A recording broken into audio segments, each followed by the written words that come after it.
Brian and Kenzie in the morning. And Chicago's alternative all day. Q101. Brian and Kenzie on Q101. Time for Case's movie reviews. And maybe it's unusual we're doing it on Thursday. We usually do them on Fridays at 8 o'clock, so maybe you've never heard the review. It started close to a year ago when I got really sick and tired of making movie references in case the producer hasn't seen any real movies. He's a, quote, TV guy, is what he says he is. You don't have to say it with that tone. Listen, I love TV too, but I love movies. And now I'm really happy because he's seen things like Pulp Fiction, Shawshank Redemption, Braveheart, Roadhouse, Varsity Blues. Great, classic, iconic movies, okay? Yeah. So he's now seen those. But in the last 6 weeks, it was all horror movies as Kenzie laid out a whole plan for the horror themes that he would see. Yes, absolutely. Case, how have you been enjoying your horrific experience? What did you just say? Like it's been horrific? Like that. It was like a homework assignment. So we did The Shining, we did Saw, we did Scream, we did Friday the 13th, we did Nightmare on Elm Street, we did The Blair Witch Project, which you guys voted on last week.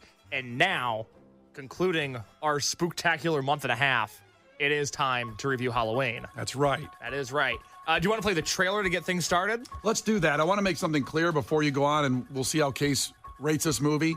96% on Rotten Tomatoes. Good to know. It's one of the highest ratings you can get. Good to know. Let's go back to 1978 with the trailer of the original Halloween. There's been so many movies since, so this was the original. Halloween night. A small American town. 15 years ago.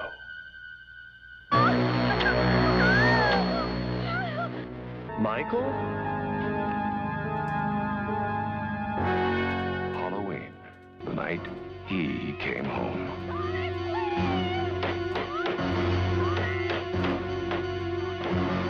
Oh, not a lot going on. I mean, it's more visual, that trailer.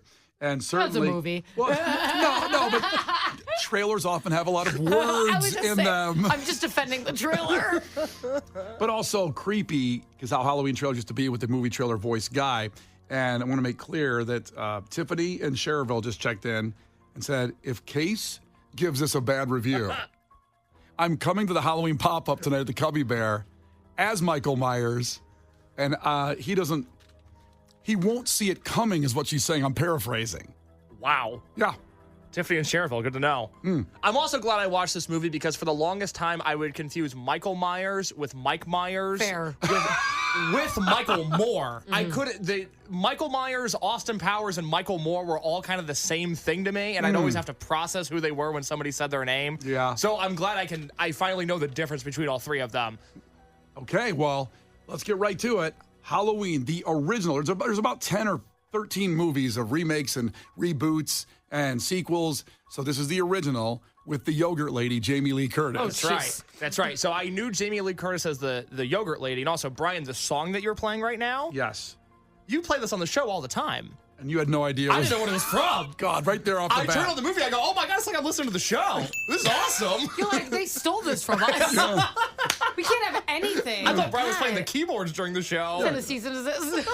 You're like, can they do that? I was like, man, I thought that was our intellectual property. So that was fun. I was like, I know Activia Lady, and I know this Halloween song, so I'm pretty locked in from the jump, right? Oh, right, there you go. And let me preface this with, I loved this movie. Let me preface it with that. I love this movie. I'll jump right out and say it. I'll rip the Band-Aid off. Well, Tiffany's not driving in from Cherville. She come to our party, the Yeah, I Q101 hope she's pop-up there, tonight. just not to kick my ass. Right. One of the things that I've noticed throughout all of these horror movies that I've watched, because I really had no basis of horror prior to doing Kenzie's homework assignment, one of the things that I've now noticed is that when I'm not watching a horror movie, I associate nudity in movies as one of the greatest things that there is. Somebody gets naked, I get all excited. In a horror movie, somebody gets naked, I know they're about to die. Yeah. It's so unfortunate. Think about all the nudity we've consumed over the last few weeks. They're all dead as soon as their clothes come Big off. boner killer, huh? It really is. That's half the reason I watch movies. You're like, I have to do this fast. It's very sad. I only have a minute. Very, very sad. It is. So Halloween is yet another movie that is plagued by nudity, that is ruined by murder, which is unfortunate. I don't, obviously, condone murder. It's a real big bummer. You're not in those smut films or whatever they're called, right? Snuff. Snuff. Smut films are a different kind of film. It's a different genre. Smut films, yes. Snuff films, no. Thin line. Different things, snuff films. So one word wrong. Yeah. You end up in a totally different category. Just one letter off, a couple letters off, actually. Halloween is a really interesting movie. It's interesting because I would say of the 90 minutes that it's on, for the first 45 or 50 minutes, nothing really happens. And it's creepy. Yeah. It is creepy how little happens, because just from a basic understanding of what movies are and my very little knowledge of Halloween going into it, I go, some of these kids are going to have to die. I'm not saying they should, but some of these kids are going to have to die. Well, some of them should. Some of them should. Some of the kids are a little annoying. More on that later. Yeah. Some of these kids are going to have to die. In the first 50 minutes of this movie, it's just Michael Myers, not Michael Moore. I almost said Michael Moore. Michael Myers walking around, being creepy, looking in windows, but he's not doing anything. It's really not until the kids get naked that he starts to kill. Huh. There's a lesson. There's a lesson for you out there, kids. Kids, keep your damn clothes on. Another interesting thing about this movie, one of the ones that I watched previously over the summer for this show was Dazed and Confused. Right. A movie that takes place in the 70s. And as I talked about in that movie, it became very apparent to me that kids in the 70s had nothing going on. They had no hobbies. All they did was drive around and smoke bad weed. That was the whole 70s. They were working hard and babysitting for their money. That's right. That's right. Slammed with work. Just because they didn't have your phone to go make bets on DraftKings on, it doesn't mean they had nothing to do. I know. These kids in the 70s had nothing to do. And this was another example of kids in the 70s having nothing to do other than drive around. So offensive. Well, how is it offensive? Because a lot went on before you were born, and they had fun, and they weren't depressed. And sorry they got killed when they got naked, but other than that, there was a lot happening. My brothers, I've heard this from people above me. I've heard about it. I've heard there was a lot of fun going on. I don't know. This whole movie is about kids driving around, smoking bad weed, having no hobbies or ambitions, and then they have to babysit, and then they get naked, and then they all die. And it's a very compelling story, but I'm just letting everybody know who hasn't seen Halloween, that's all it is. It's a bunch of teenagers who have no desires or motivations. They get naked, and then they die. For a little bit, it's almost like Michael Myers is actually really cares about the children. He's tired of these bad babysitters. The babysitters are horrific. And That's again, what I that's kind of, I'm not saying all these kids deserve to die, but a few of them could have been taught a lesson. Well, you know. Maybe without murder. In a way, maybe he's just pro-children. It's a toss-up, you know? Also, I don't know if you even caught this, but it took place in the fictional Illinois town of Haddonfield, Illinois. I did catch that because it said it on the screen, and I went, oh, it's Illinois. Can I tell a story about that? Uh-huh. Yeah, we got a little bit of time here. I know. So the very first Kenzie's crimes, so over a year ago, I was looking up crimes, Illinois, things that happen. And there was this whole deep dive on this article, and I probably spent almost 2 hours on it, about how this was actually completely based on a true story in Illinois. The background, the guys had pictures at what the businesses have turned into, all this. I wrote a whole story about how a lot of this actually happened, okay? Yep. I went and cross-checked that information, and the guy made the entire thing up, and I wasted almost probably all in 3 hours of time. And wasn't it based in Haddonfield, Illinois? Well, yeah, but he had pictures of him at this was this in the business and it's not. And I was like, I didn't know this. And I was so angry. I wasted my life on this. Well, I got you. Gotcha. Yeah, couldn't find information on that anywhere. Go ahead. Well, I want to hear more. I want to get to your rating, but we've got a couple more points on Halloween. I can wrap it up. Well, why don't we put a pin in it? Okay. Come back at your final thoughts, because Tiffany and Cherville still really concerned that you're not going to give it a good rating. I liked the movie. You liked it, but so far you said they had nothing to do. They got naked and they got murdered. What is incorrect about that? It's more just like Cliff Notes. He just tell you what happened. I've said no lies thus far. Okay, when we come back here in just a few minutes, we'll give his rating on the final Halloween movie review the case has done in the last 6 weeks, and it's the pinnacle. It's a 96 Rotten Tomatoes rating of the original Halloween movie. That's right. I'll tell you my favorite part of the movie, too. Oh, I want to hear that. That's coming up here in 6 minutes. Brian and Kenzie in the morning. And Chicago's alternative all day. Q101. Brian and Kenzie in the morning. And Chicago's alternative all day. Q101. Okay, we're going to finish up Case's movie review of Halloween. He'll give you his rating. And after that, as I promised, Ticket Blitz Thursday starts. We have tickets for Ghost at the Allstate Arena, appropriate today. So Ticket Butts Thursday every hour, Ghost tickets coming up, and the first one's coming in about 120 seconds. First, we have text coming in about Case's movie review of Halloween. And Kenzie, what do you have there? Oh, we got a text. 708 is like, hey, I love Case's movie reviews, but the one thing, during all this that's missing, I want to know when he was scared. Like, was he scared watching Halloween? That's a good point, because obviously we all joke around, but you're kind of a big baby about this stuff. I cannot deny. Yeah. Great question. Of the 7 horror movies that I watched, and I went The Shining, Saw, Scream, Friday the 13th, Nightmare on Elm Street, Blair Witch, and now Halloween. Halloween was the scariest one that I saw. Really? It had my biggest jump scare, and that was when one of the doobie-smoking teenagers with nothing to do. You sound like you're 90. A doobie-smoking teenager. This blasphemous movie he had to watch. But in case you're new to the show, Case is 25 years old, okay? That's What sucks is that we were trying to get somebody young, and he just...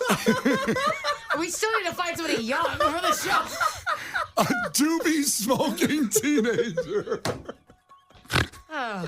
All right, go ahead. The part that scared you. Doobie-smoking teenagers, she's in the car. Yeah. And it's the first person that Michael Myers kills as an adult, and he comes in behind her and chokes her in the car. Yes. Biggest jump scare that I've had, because there's almost a beauty to these old movies where they can't make violence look pretty. So it just looks like he's strangling a woman in the car, and it's really violent, and it scared the crap out of me. And I don't ever think like, oh man, I wonder if somebody's watching me in my house. But now I'm going to think when I get into a car, God, I hope there's not a guy here to kill me. Well, look in the back seat before you drive. I guess. I do that often. That is the thing about this particular movie, is how gruesome it is when he kills people. It's just very you can hear the knife going in and out. I'm like, did he actually just murder her for the scene? That's what was great about the 70s and 80s horror movies. There was no, CGI, no way to make it cleaner. You're gonna kill people. It looked so real. That's why they were scarier. That's what I loved about Friday the 13th, was I thought there was a grittiness to it that I really liked. And Halloween is a very similar thing. Again, Halloween was a great movie. By the way, you mentioned driving. 708 checked in, and he said that it's interesting that when Michael Myers is driving around, he obeys all the traffic laws. Do you ever play Grand Theft Auto, and after you steal a car, just for fun, you follow all of the traffic lights? Of course. Yeah, exactly. Same thing with Michael Myers. That's super funny. Okay, so we wrap it up. Is there anything else you wanted to say about the movie? I thought it was great. Friday the 13th was the best one that I watched of all of these. I want to now go and watch all of the Friday the 13th. I love those. I thought Halloween was really strong, though, because again, the story was interesting, the violence was there, it was a little scary, but it wasn't gory, it wasn't gross. It was just a nice, thrilling, suspenseful movie for 90 minutes. Also, 90 minutes, a big plus. God, he loves movies that are short. Didn't overstay its welcome. Wasn't a 2.5-hour ordeal where I had to get up and stretch halfway through. I don't know how to rank this, though. Masks? Do we do doobies? Because these are a bunch of doobie-smoking teenagers? If you want to do doobies. Virgins? Yeah. Virgins. No, we'll do masks. Naked babysitters? I don't know. I feel comfortable giving this a solid 7.5 masks out of 10. Okay. This, for my standards, is a horror classic. And, I'll just add one thing, because I know listeners are already texting this in. And did you know that the mask in Halloween was a Captain Kirk mask from Star Trek? It was a William Shatner mask. And they had something else planned for what he was going to wear. And then they said, it doesn't look right. It's not creepy. And a prop guy ran out to a store and bought a William Shatner mask, took the eyebrows and hair and everything off of it. And they put it on, and they go, oh, my God, that's it. Is that what it was, or is it turned inside out? No, they just took all the stuff. They took all the stuff off it. That's what it was. That was my knowledge of it. And okay. Yeah, and it was so that mask in Halloween is William Shatner's face. Well, that is terrifying. I'm dying to know what mask they put on him. It's well, that's not scary. Yeah, I had that story and I can't remember what they did. Maybe I'll look it up while we get the Ticket Blitz Thursday started here. Let's do it. Like a big banana. The ticket window is open. Ticket Blitz Thursday On Q101. Here we go. Every hour today on Halloween. It's perfect for Ghost tickets at the All-State Arena. It is Friday, August 1st. Obviously, August next year. Tickets on sale tomorrow morning at 10 a.m. You get tickets to the show from our great friends and partners, Live Nation. Text CLERGY, C-L-E-R-G-Y. Text CLERGY to 312-591-8300 for your chance to win. CLERGY. 312-591-8300. Text that right now for your chance to go see Ghost at the Allstate Arena from Brian and Kenzie on Q101. The Brian and Kenzie Show. On Q101. Brian and Kenzie on Q101. Case just gave his review of the movie Halloween. If you want to hear it, it'll be on the podcast later. The original Halloween movie. And we talked about the Michael Myers mask was William Shatner. And so originally, Kenzie asked the question, well, what did they come up with first? They didn't like it. And then they went with the William Shatner mask. They were going to use a clown mask. An Emmett Kelly clown mask, they said when they were. Oh, I want to look that up. Yeah, I've never seen that one specifically. Because I don't know what. Oh, God. This is bad, but it's almost cartoonish in a way. You see what it is? You look it up, Kenzie? Oh, it's the frown clown. Yeah. I mean, frown clown, red nose. It's terrifying. But that wouldn't have fit in that movie, though. Yeah. Like, that would have been weird. And I feel like the high schoolers would have roasted him. Like, in that mask. They would have been making fun of him. Like, okay, Rudolph. Yeah. Well, then they die, though, of course. They would die because they got naked, according to Case. They smoked doobies, they got naked, and they died. That's what happened. That was the entire 70s. Sounds like a good time. Well, a good time. The dying part, not good. No. So they went with the clown mask. They all looked at it and went like, huh. And then one of the prop guys ran out to the store and he bought a Spock mask. Ironically, they had a bunch of Star Trek masks in there. And then the William Shatner one was lifeless. And that's why they liked it the most. And they opened up the eyes and they did a little alter to it. And that was the Michael Myers mask in Halloween that we all know and love. So I bet, like, William Shatner, when the movie came out, was like, I do not look like that. Rude. How dare you? How dare you? You guys would know better than me. Is the Michael Myers mask the most iconic Halloween mask? Now, I'm not going to ask for your Mount Rushmore of Halloween masks, but what's the go-to? To me, it is Friday the 13th. It's the hockey mask. Hockey mask? Even though it didn't exist in the first two movies. Blew my mind when I watched the first one. It wasn't until the third movie. The hockey mask, to me, is the best one. Jason. It's really Michael Myers and Jason, I would say, are the two go-to. Scream. I'm going to say Scream. I didn't think of the Scream mask. I'm going to say Scream's the most popular, because even kids wear it because they think they're just a ghost. I'm like, yeah, you're a ghost. You're a serial killer, but you're a ghost. Yeah. I mean, Spooky. Freddy Krueger's face is pretty bad, but it's not a mask That's a necessarily. harder one to replicate. it's the fingernails. Because he was burned. Tough life. Well, Kind of deserved it. That's the whole thing. you can get all the reviews are on our podcast at Q101.com and anywhere you get your podcasts, like the Q101 app, newly redesigned. The Fine Things is perfect. Now, remember, you can wear all these masks, all of them at once if you want to, put them on top of each other for the Q101 Halloween pop-up. The pop-up tonight is at the Cubby Bear. It's free, 21 and over, with American authors performing live as them. Then they come out and do the Killers. I guarantee someone's going to be Michael Myers, I would think, in the band, American you have authors. to think, right? Yeah. But they're going to surprise us. I love it. These bands get into it. It's going to be a party. You've got $300 for first place of your costume, $200 for second, $100 for third, concert tickets, Q101 merch, all at the Cubby Bear tonight, sponsored by the Cubby Bear and Wintrust Community Bank. Free, first come, first served. That's how it goes. And these things always do fill up, so you can make a last-minute decision, but definitely get over to the Cubby Bear tonight for our annual Halloween fiesta. It is Brian and Kenzie on Q101. Brian and Kenzie in the morning. And Chicago's alternative all day. Q101.